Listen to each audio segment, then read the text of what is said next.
Sugeng dalu Mbak Elisa Orcarus Alaso. Ngaturaken sugeng dalu wilujeng dalu Mak Cangi, Mak Limbo, Pak Cahyo Kuntadi ingkang minulya lan sedaya mawon para warga ingkang tumplek blek rawuh wonten alun-alun Merdeka menika lan sedaya ingkang rawuh para ingkang kula hormati, kula ngaturaken wilujeng dalu. Mas aku izin ya Mas. Nyandi. Aku ngrungokke suarane cah iki blek pipis. Bocah iki kok pilek ora mari-mari to iki. Lah iki pancen bocah iki asline saka Sulawesi kok. Iki gelem nyandang Jawa, gelem nyindan alhamdulillah. Mula yen enek tembunge Mbak Elisa sing kleru, sampean piyai sepuh wajib sing benerke ngono. Oh iya. Janten lho Pak De. Hah? Menawi kula wonten ketal-ketul atur, pan menawi kula wonten ketal-ketul atur, Kedal-kedul.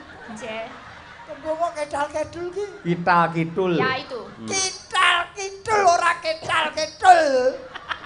Ketal-ketul atur. Kital-kidul ngatur. Nggih. Kula nyuwun pangapunten lan nyuwun dipernahkake. Nyuwun dipernahkake. Ya. Panjenengan sing wis senior, wis rada tuwa, rada mernahke stetek, mboko stetek ngono lho. Nek aku nggon ngomong ki salah. Ngerti anatomi tubuh ora? Waduh. Setitik, boko setitik, ora setetek, boko setetek. Maksudku ya sedikit demi sedikit. Setitik, boko setitik, Iya. sedikit demi sedikit. Iya, Pak Dik. Dadi ora apa-apa. Ana klerumu aku sing benerke wong gandeng kowe iki ya dudu cah tanah Jawa delus utawa cah Jawa asli. Injih. Yen ana klerumu ya ora masalah. Sing penting kowe tetep belajar. Iya, mau Pak Dik kan mangkat sekotol toh. Aku ya sekotol. Suwi-suwi marai mengkirik to reng ngomongane reng. Tol. Iya. Tol ora nganggo ha. Aku gak pakai H. Ketoke panjenengan sing rada suda rungon sih. Aku bilang TOL. Lah ya tol. Yo. Panjenengan sing dalane, dalan tol. Nek aku seko daerahe, seko toli. Oh, toli iki Sulawesi. Genah reti to.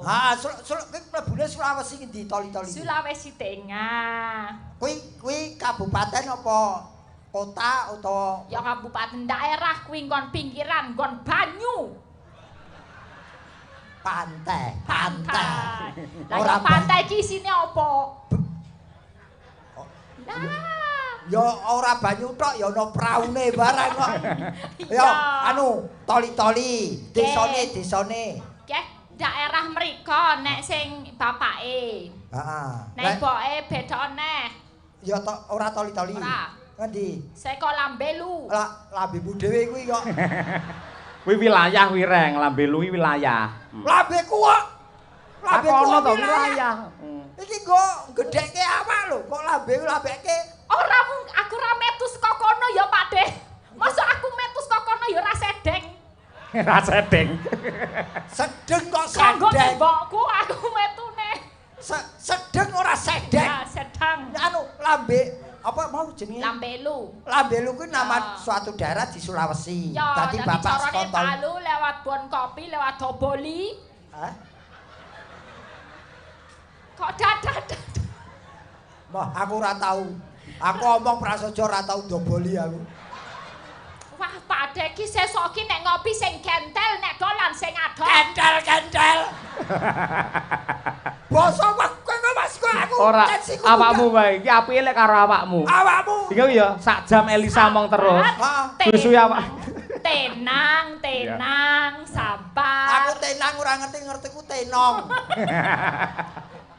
Wah, kowe iki iso iki lho nyambut gawe sewengi iso stroke lho ngene iki. Lah ngopo kok setrum? Lho, yen pawaan rupa ki Entuk ya. entuk nglawuhi. Nglawuhi. Apa ngelawuhi tegesnya apa? Yo iso iso gelar iso gulung. Lawu iki enak disawang. Sedep. Enggak, lawuh itu bangsane pitik, dodo, tepong itu lawu. Terus aku mbok padake apa? Bener Mbak, bener. Mbok pangan aku. Mudiar kowe. Arep dahar Pak Haji? Ayo. Adeng dahar panjenengan Pak Haji. Jawab reng, aja menengahi. Rawane bareng nesu mekrok. Apa sing mekrok opone? Lho wong aku salah siji mbok uring-uring wong kowe salah terus ora tak apa-apake lho. Oh, kula mboten nguring-nguring sakniki niku jenenge tanya. Nek rareti takon kuwi sing bener kan niku. Iya, dadine aku nek misale ora genah ora kok njuk bablas terus ning aku tanglet. Apa? Tanglet nyuwun pirsa. Oh, tanglet nyuwun pirsa. Wah, jane wis anu apa nganune iki basane sakeh. Anu kosakatane wis akeh. Akeh ning ora cetha. Lah, iki ngene, ben cetha, engko tulung dibenerke. Mbak Elisa aku nyuwun. Inilah dalam rangka hari jadi Kabupaten Ngawi yang ke-666. Monggo jenengan basa Jawa mlipis ngaturaken sugeng. Engko yen enek klerune mboten masalah. Nggih, nggih. Enggak apa-apa beneran. Nggih. Saiso-isoku. Saiso-isone mboten napa-napa. Pokoke iku malah saya salah, kula malah saya seneng. Mergo niku gareng saya mumet niku mangke. Ayo. Nggih. Engkang baken kawula nggih nami kula Elisa Orcarus Alaso. Top terus. Ajeng derek mangayu bagyo anggenipun Ngawi ramah menika kagungan hajat inggih menika ambal warso. Kaping enem ka 600 enem doso enem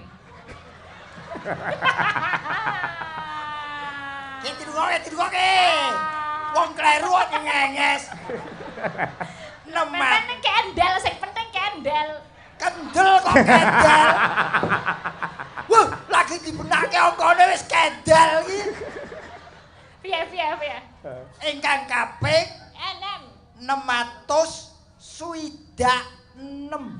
Ora 6 dosa. sewidak seko ngendi? Malah nyeneni iki, Mas. Sing bener saiki nek bar sedoso 10 dosa itu kali dosa, 3 dosa, 4 dosa, 5 dosa, 6 dosa. Engko terus dosa muka. Wah dikandani wong 666. Yen 60 ki ora kanggo dosa ning wis karan sewidak. Sewidak kuwi sejatine wis cedhak. Oh, mula diarani sewidak aja dilih. Padahal umure piro? Aku ya wis kurang setahun sewidak sejak ora. Malah gawe blekungan dhewe kowe ora. Leres niku Mbak Lisa sing bener nggih 600 widak 6 mboten usah dibasake. Lanjut. Enem atus sewidak enem. Nah, pinter. Kula dongakaken lan kula puji-puji lan kula bangga-aken. Ora ana bangga ki wong dicekel terus ngene iki bangga. Apa? Gimana? Terus gerak pola ngene iki bangga. Membanggakan yang saya banggakan. Lah ya banggakan ya banggakan. Ya apa Jawane kuwi Indonesia, Lek? Ya banggakan. Ngene lho, ingkang kula tresnani, ngono cekap sampun. Wong dibanggake. Ya poin-poin itu saya banggakan. Banggakan ki bahasa Jawane apa? Apa ayo? Banggaken. Lah, kandhane ya. Awake dhewe wong Jawa asli malah goblok ya reng malian. Mas aku karo virus iki landhep iki. Engkang kula banggaaken yen Ben. menika setunggal Ngawi nika kagungan setunggal ramah niku ingkang paling penting. Penting ya penting, ora pentung. Nggih. Penting. Weh. Pentingin napa ya basa Jawane? Ojo penting. Apa? Kuwi gawean lawas penting kuwi. Penting. Wigati. Ingkang paling wigati. Betul. Ramah. Ingkang kaping kalih inggih menika petani. Petani. Petani iki gambar pulo kae peta. Petani enggak aku tahu, aku pernah tahu kata petani. Petani itu cari tumo. Tumone gareng ya. Petan. Ayo gaene didis. Jadi itu kesuburan dan yang paling dibanggakan menika inggih menika pari hasil bumi saka masyarakat Ngawi sing dinikmati sama wong sak Indonesia. Betul. Nek pancen isih ana panggonan sing dianggep isih durung duwe det utawa dene miskin ora masalah sing penting duwe ramah. Apa to sing manfaate ramah reti ra Pak Dik? Apa? Manfaate ramah gampang. Nek awak dhewe ra det garek takon tanggane. Bu, kowe jangan apa? Nah. Kene njaluk, jangan bayem, kene aku njaluk. Ah ning ning pasar barang. Bu, iki aku tak nganu ya nempil dhisik brambang, bawang, bayem, lombok karo wortel kabeh nempel sik ya tak bayar sesuk. Kuwi adalah fungsi keramahan. Kuwi ora ramah, kuwi ngrekes. Wong ngemis ora ramah. Loh, itu tuh penting loh Pak Desa saiki bayangno uang nek ora mementingkan keramahan kaya aku misalnya anak muda zaman sekarang sing penting nyambut gawe umur 25 kerja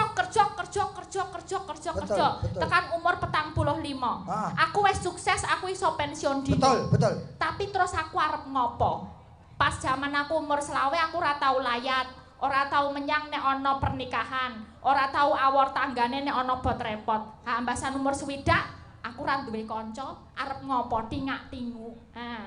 Betul. Bener toh? Betul iki. Kuwi nek wong mementingkan pekerjaan tapi nek awak dhewe ket umur selawe awak dhewe awor tanggane, ramah tamah. Ngerti bot repote tanggane, kancane butuh apa direwangi. Sesuk umur swidak nek ana apa-apane, aduh Bu iki aku encok. Apa ngalapor Pak RT?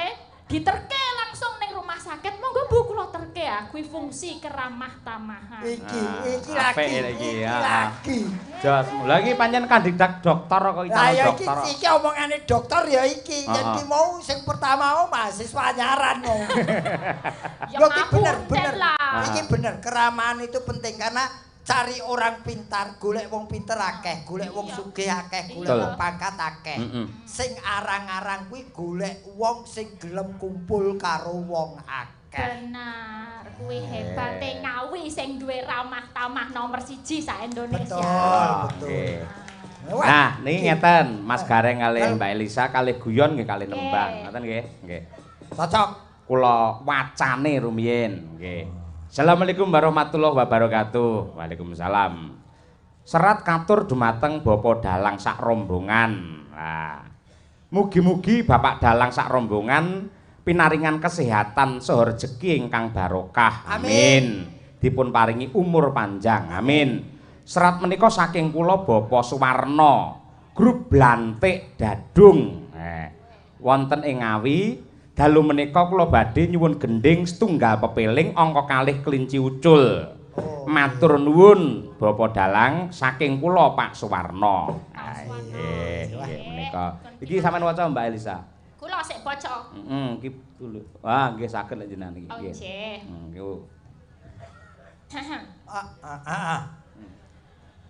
Kepada kok kepada kok kepada oh ya kepada Pak Dalang Cahyo Kuntadi kula sponsor ayam panggang Sido Laju atas nama Pak Ari Pom nyuwun gending sigrak-sigrak nggih Pak nggih kok ana ngonone ya setunggal eling-eling Banyumasan pokok men Bu Kesi engkang nembang Mbak Tuti engkang bekso. Wih, apal nggih kalih member-member Madangkara original.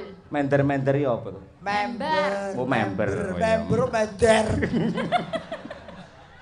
Dua, langgam ulo tampar Mbak Umi. Kula paringi ayam 5 kardus kagem Pak Cahyo. 2 kardus sing 3 nggo Mbak Tuti. Terus Mbak Elisa dan kawan-kawan matur suwun. Gareng di gareng ora nek to gareng? Ora neng. Ning nek 3 dibagi sinden cacah 9 ki entuk. Ya kok dibagi-bagi ora ket tanggon ceker. Iki sirah, dodo menthok, suwiwi, ceker. Iku tekan kene telek. Aja to ora malah telat. Lho pira ya ora cukup. Ya matur nuwun, Pak, paringanipun. Nggih, nggih. Ugi wonten cobi bukesi wau sing saking sinten Pak Harnoto wau kalian ngundak malah kesingsal kali Pak Lurah Haryanto Kewadungan wau bukesi. Inggih, menika Bapak Lurah Haryanto Kewadungan, Pak Cahyo. Nggih. Ngersakaken tembang monggo nderek. Menawi kepareng ken mromosekaken bilih mengke tanggal 2 September mapan wonten dalemipun Pak Haryanto wayangan Ki Cahya Kuntadi bintang tamu Niken Salindri. Hebat niki Pak Haryanto. Gareng mboten nderek. Mangke kula usulke Niken Salindri kalih jenengan Mbak Elisa, kula usulke mangke. Kula nggih. Aku ora melu. Aku ora diusulke. Gareng mriki pun enten kathah mriki. Muga-muga dandres. Dungane elek. Lah aku ora dijak.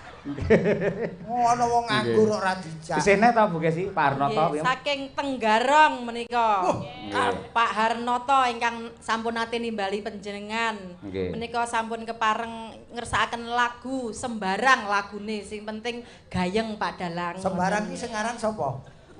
Sembarang tegese manut kene ngono lho. Oh, manut kene. Kelinci ucul Mbak Lisa. Ayo iki luwih dhisik jenengan sing ngaturake. Pepeling rumiyin. Apa Pepeling rumiyin no. Kelinci Kelinci ucul riyen. Nggih, nggih, kelinci apa ucul. cetha kaya ngene kok nembang. Aja ngenyek. Giri lusi jalma tan kena kinira. Lek omong pancen ya ting pecotone lek nembang, wuh, kowe ra kedanan pengen roh wujudmu aku. Oh, giri iki ora lusi, giri iki bis lho. Oh iya. Heeh. Niki nggih bawa.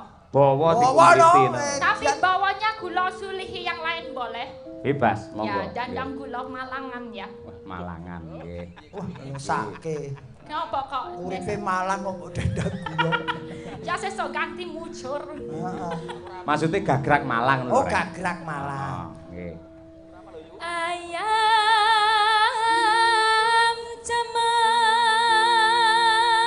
cemang kang mubalnya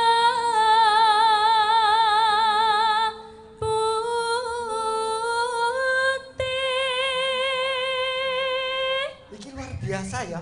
Elok tenan Ngomong nyelong ora bener. cetha lho, bareng nembang kok cetha iki. Nah, Iki iya. laire ning tengah gamelan bocah iki. Ora ya. Lahir di Palu. Oh, lahir di Palu ya Heeh, bodok. di Palu. no. Heeh. Piye ampuh ra? Apik.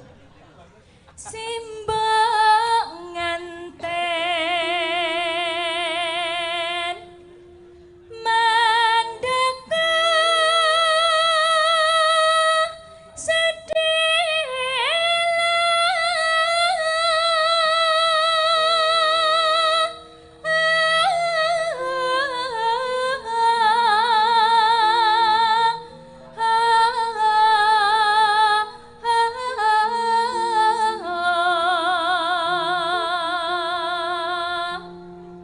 delima putih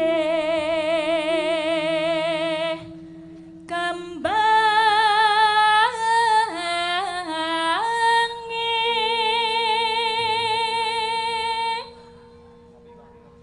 mandeka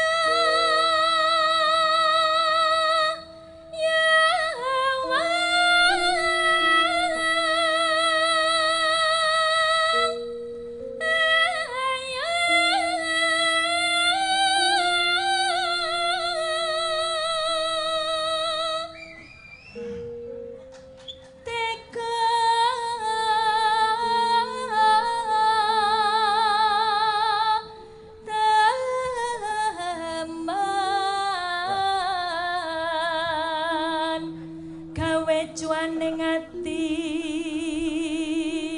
Bareng wis nembang gareng bungkam 1000 bahasa deh. Ayo. Piye Pakde? Ora mantra-mantra ya iki bocah Sulawesi. Lah iya to. Wis ayu, pawan apik, swara becik, Hmm. dokter. OTW Doro. Oh, lah ya calon dokter. Ya. Tapi kok urung duwe bojo. Ya mek nowo ento wong ngawi kene. Oh, mbok menawa Menawa. jodohmu Piyayi Ngawi ya. Ya menawa. Menawa kok menawa. kadang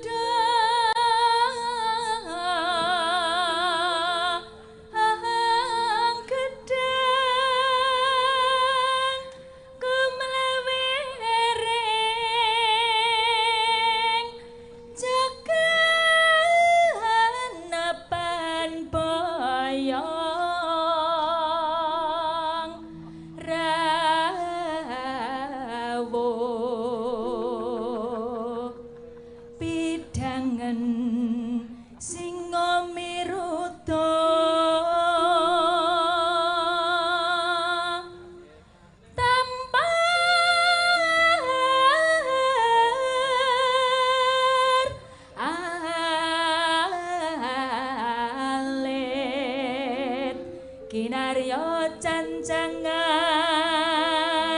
sapi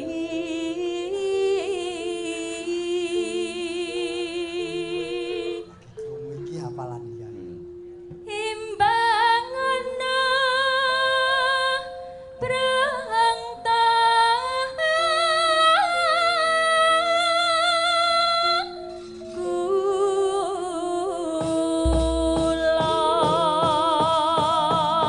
tepuk tangannya mana untuk Mbak Elisa Luar biasa.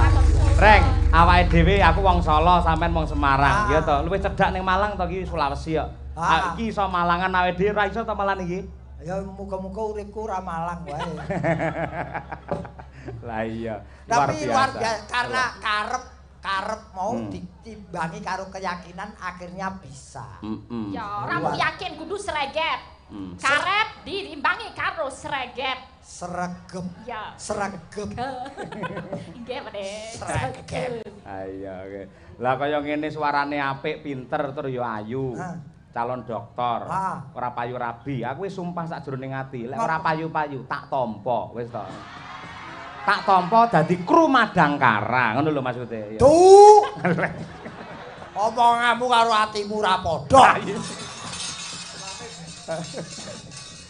Monggo diaturake Klinci Ucul Mbak Elisa. Yo.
Ajeng tepu ndi, Mbak? Nang ndi kowe? Kowe arep apa? Kowe arep derep apa piye? Mboten yo lenggah. Manut komandan. Komandan ki nurung merintah jangan sampai pergi dari tempat. Mbak Lisa. Nggih. Pun sayah napa dereng? Mboten kula mboten nonton sayahe. Lek sayah istirahat mboten napa-napa. Oh, boleh. Komandan malam hari ini manut kalih jenengan, ya. Aja percaya kalih lambene gareng, nggih ta? Sak penake mawon. Nggih, kula nderek Pak Dalang iki. Nderek kula nggih. Ate uko malam kok ning dinggon iki wong lanang karo wong ayu tetep pak. Ya ben to nyapa to wong sane dhewe-dhewe. Aku ngadeg ora diperintah istirahat. Bareng kono ana wong wedok ayu langsung saya. Lakoni saya mak kaping-kaping. Lho iya no, sampeyan lek piyai Jawa terus karo aku wis akrab. Lak Mbelisa lek pendatang, ya to. Aja nganti atine digawe cuwa, digawe gelo. Men seneng lek nganti mutung ora seneng karo budayane awake dhewe melu cilaka lho, ngono kuwi. Heeh, wis kono, lungguh. Kok ngono sih sampeyan? Apa kowe komandane nang kene? Kok ngongkon lungguh? Lah kula ya manut kowe jare mbok kon istirahat. Apa sing aku ngongkon aku nari iki sik kok ya. Nggih, sajatosipun kula niku remen menawi caket panjenengan. Sami kula nggih ngoten. Nanging kula nggih kemutan. Bener ya, ingat itu kemutan ya.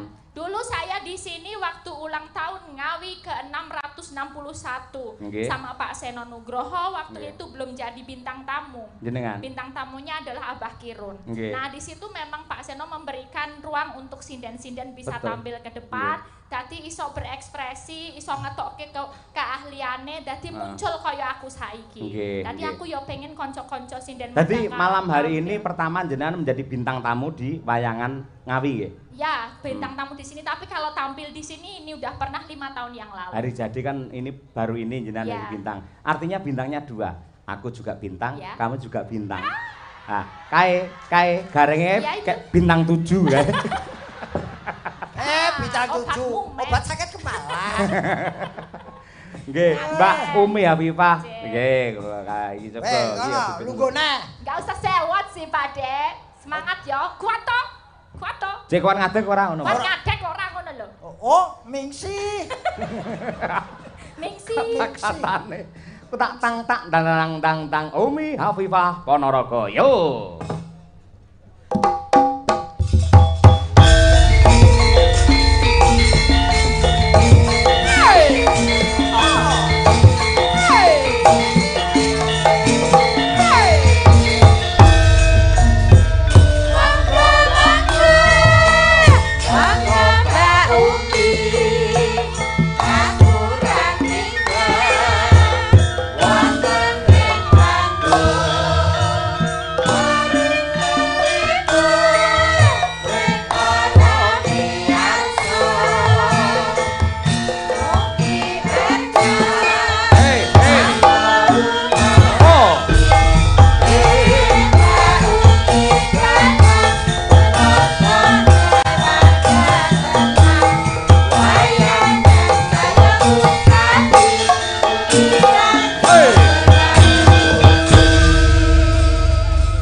Asli Jawa Tulen. Ora usah mbok kandhani. Heeh. Aku jane kepethuk cah iki jane ibu. Cah iki sing ndi? Iki Om Pipah iki. Ngaten napa? Aku ketok tuwekku. Sebabe. Lah wong iki biyen jane nonton wayang isih ubelen nyelempit ning gong lho. Saiki iso ngadeg gejejer ning kene. Lah iya. Sidenmu ki apa ora wis tuwik iki? Ya ora ngono. Ngurmati karo Pak Digareng ya. Coba disapa dhisik, sungkem sik. Wilujeng dalu, Kong. Ora dihormati ra patek. Lho, pripun to jenengan? Ya aja tuwek-tuwek to. Ya aku rumasane wis tuwek ning aja Kong. Lah pripun? Om. Ya Om sik. Oh, ya Pak De. Bener Om mau lho. Om apa? Omplung ngono lho Om Dang. Go paidon kok piye? Oh, ya wis ngene wis sakarepmu. Sebutan apapun tidak masalah, sing penting kowe tetep ngajeni marang wong sing luwih tuwa. Nggih, Kong. Ya tuh. Aja Kong eyang ngono lho.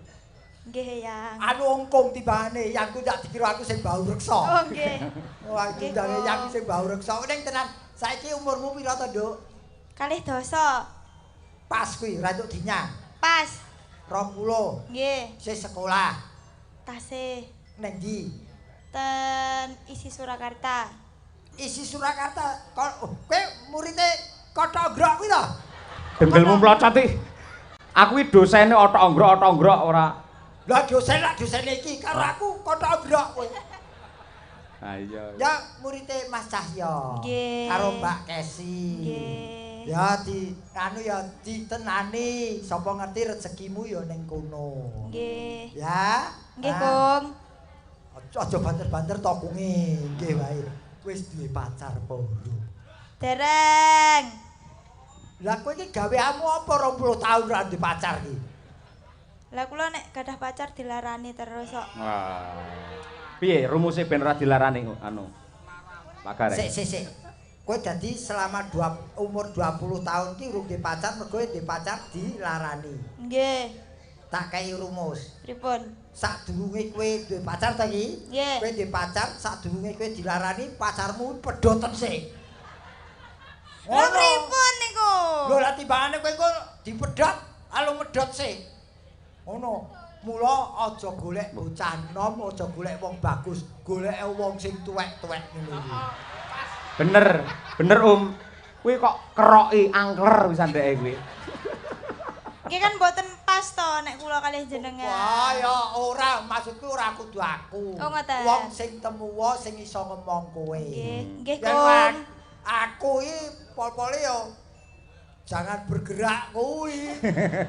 Ngene lho pedomane ngene lek golek pacar Pripun? Pedomane 3-an. Napa niku? 3-an. 1 beriman, 2 tampan lahir batin lho ya. Nggih. 3 mapan. Aja nganti gelem ayo kita berjuang dari nol ngapusi. Kowe idealis. Betul. Ngono kuwi. Idealis. Kowe pedomane wong idealis ngono. Kok ngono? Golek pacar calon bojo ki ora usah 3-an mau. Lah napa? Loro wae. Lanang urip. Berarti wedhus kae ya lanang urip lho. Terserah, ora golek wedhus wong menungso golek wedhus. Nek kowe ora sekolah sik ditutuke sarjana kaya Bu Kesi yen iso dadi dosen uga ing isi Surakarta. Amin pangestunipun, Kong. Kowe aja kanggung-kanggung lho. Lah pripun? Ya pangestunipun ngono. Pangestunipun, Ah, Kong. iki bocah iki latah ya. Ya ngene-ngene, ora apa-apa. Sing penting ketokno. Sampai di mana kamu menjadi mahasiswa isi kepinterane sing wis mbok cecep ki apa? Nggih. Dadi Bu Kesi iki sing mbok cecep apane? Ngono. Nyapa sing nyecep aku kuwi malah. Oh sing nyecep kowe ya? Maksude iki Elmune. Lah iya. Nggih. Sing kowe wis mbok jikuk saka Bu Kesi apa? Yen aku percaya kuwi ilmune akeh. Yen kae sithik. Lah kok saged? Kae akeh sing wedok karo sing lanang. Napa nggih? Mula karo sing wedok wedi ae. Nggih to, Pak? Nggih to. Pancen tak akoni. Ning ya sebelahmu ya padha lek nang omah karo bojone basa kae ya. Oh, kae majikan kok. Ya ki Apa wis sing dikersake Ula Tampar karyanipun Mbah Sukron Swanda. Ah menika. Lah iki lagi krungu ki aku. Nggih. Gandeng diparingi ayam panggang aturna sak becik-becike Ya. Nggih. Ngemate suarane Umi. Takul nggih kene to. Hah? Bebas. Jajar Desi iki. Wino kok Desi ra. Oh, Desi ki adine Kabul. Ngawut e. Nano. Mate seri angkleng darma. Oprak iki. Oprak. Iya, cerita Angling oprak. Darmo. Hana cerita tingkae ula kalih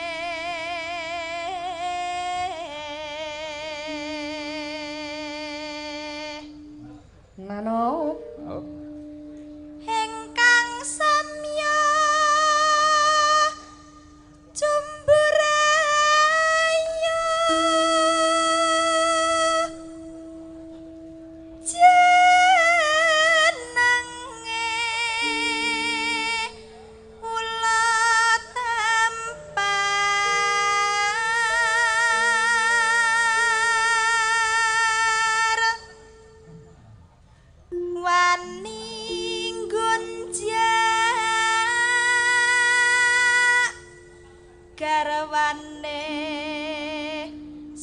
maha wiku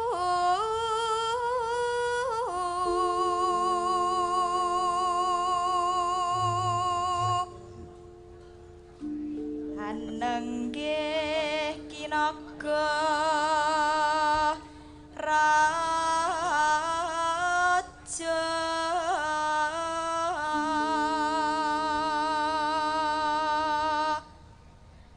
sesilih nyinaga kini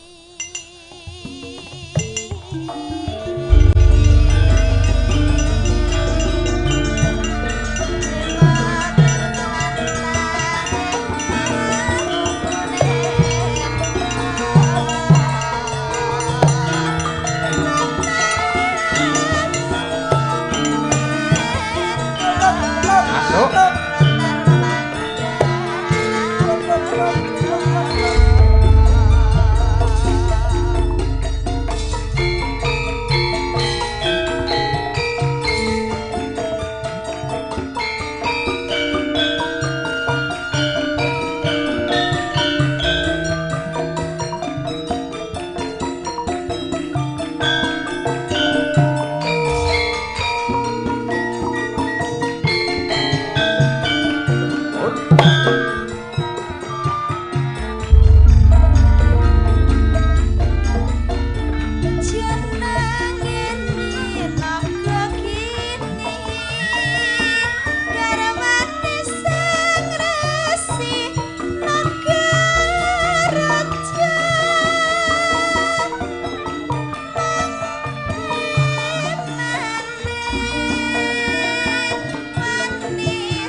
Asik.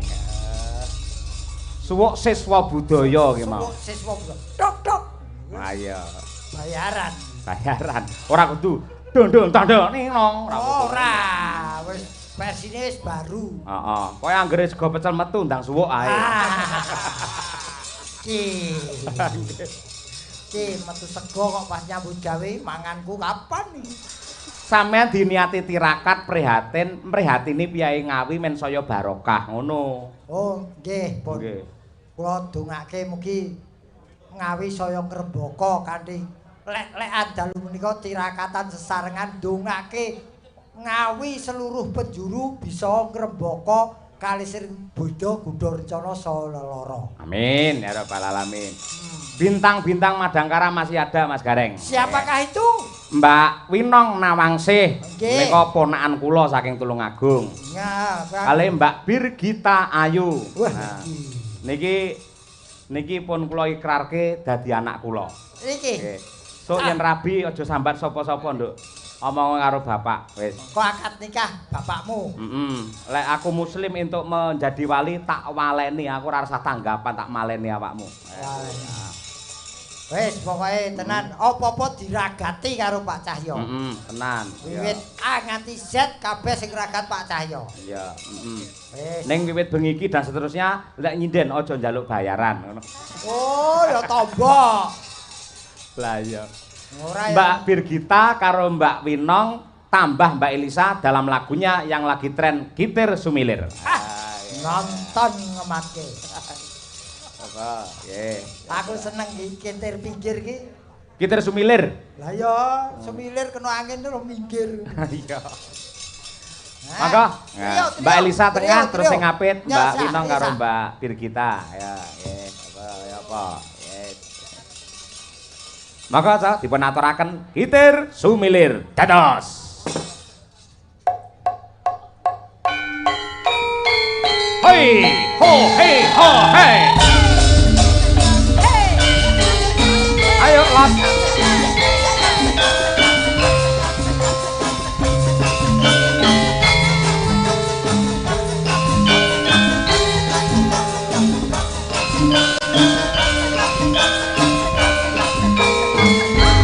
Hey, oh.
Mbah D Giatun sing wonten Blitar, Pak D Kowo Sugeng Laras. Seluruh warga masyarakat Kota Ngawi tetap ramah dan barokah.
Elak tenan.